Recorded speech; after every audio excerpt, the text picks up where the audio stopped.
જો મિત્રો આ કેટલો મોટો ઢોસો છે। આ ઢોસો ખાતા ખાતા તો અમારી હાલત ખરાબ થઈ ગઈ। 4 જણે ખાધો તો પણ થોડો ઘણો વધી ગયો। દોસ્તો આ ઢોસો કેટલો મોટો છે।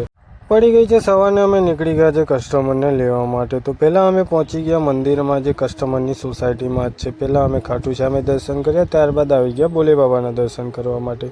ત્યારબાદ પહોંચ્યા કસ્ટમરના ઘરે, તો કસ્ટમરે ચા ઓફર કરી, અમે બી પી લીધી। ત્યારબાદ નીકળી ચૂક્યા છે કસ્ટમર લઈને।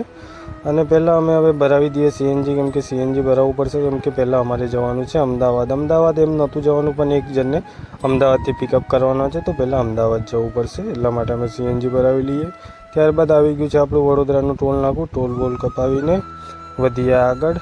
ત્યારબાદ પહોંચી ગયા છે અમે અમદાવાદ ટોલ બૂથ પર, ને ટોલ બોલ કપાવીને હવે અમે આગળ વધ્યા છે। ત્યાં દેખાઈ ગયું અમે અમદાવાદનું બોર્ડ, તો અમે પણ વળી ગયા અમદાવાદ સાઈડે એન્ટર થઈ ગયા છે અમદાવાદ સિટીમાં। ત્યારબાદ કસ્ટમરને લઈને અમે પહોંચ્યા નાસ્તો કરવા માટે। તો આ દક્ષિણાયન છે, ત્યાં અમે નાસ્તો કરવાના છે। તો ચાલો તમને પણ લઈ જાઉં અંદર, બતાવું જાઉં કંઈક આ પ્રકારનું છે અંદર। રેસ્ટોરન્ટ બહુ જોરદાર છે। અને અમે મંગાવ્યો તો ઢોસો। જુઓ દોસ્તો, આ પેપર ઢોસો છે, કેટલો મોટો છે, પૂરો એક આખા ટેબલ બરાબર છે। અમે 4 જણે માંડ ઢોસો ખતમ કર્યો છે મિત્રો।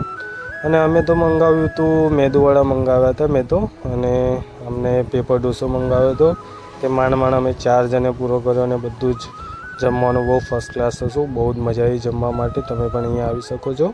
જમી બમીને અમે નીકળી ચૂક્યા છે હવે જુનાગઢ જવા માટે। કન્ટિન્યુ ડ્રાઈવ કરતાં મને આવી થોડી ઊંઘ, એટલે અમે પછી નક્કી કર્યું કે હવે લીંબડી નજીક આવવા આવ્યું હતું, તો અમે લીંબડી રોકાઈને ચા બા પીવાનો પ્લાન બનાવ્યો। પછી પહોંચ્યા લીંબડી, ચા બા લઈ લીધી છે। ચા બા લઈને પછી થોડી ઘણી ચા બા પીધી અમે।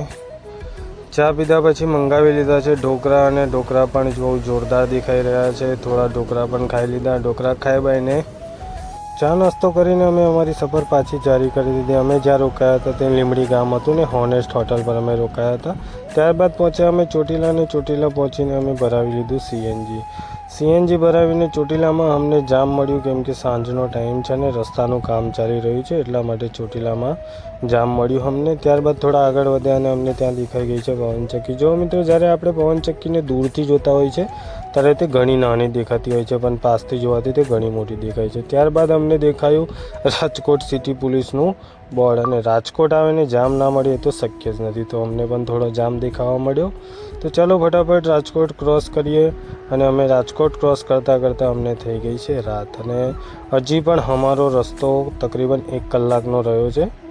1 કલાકનો રસ્તો ક્રોસ કરીને અમે પહોંચી ગયા છે ફાઇનલી જુનાગઢ। તો મળીશું કાલે એક નવા વ્લોગ સાથે, ત્યાં સુધી બાય બાય, ગુડ નાઇટ।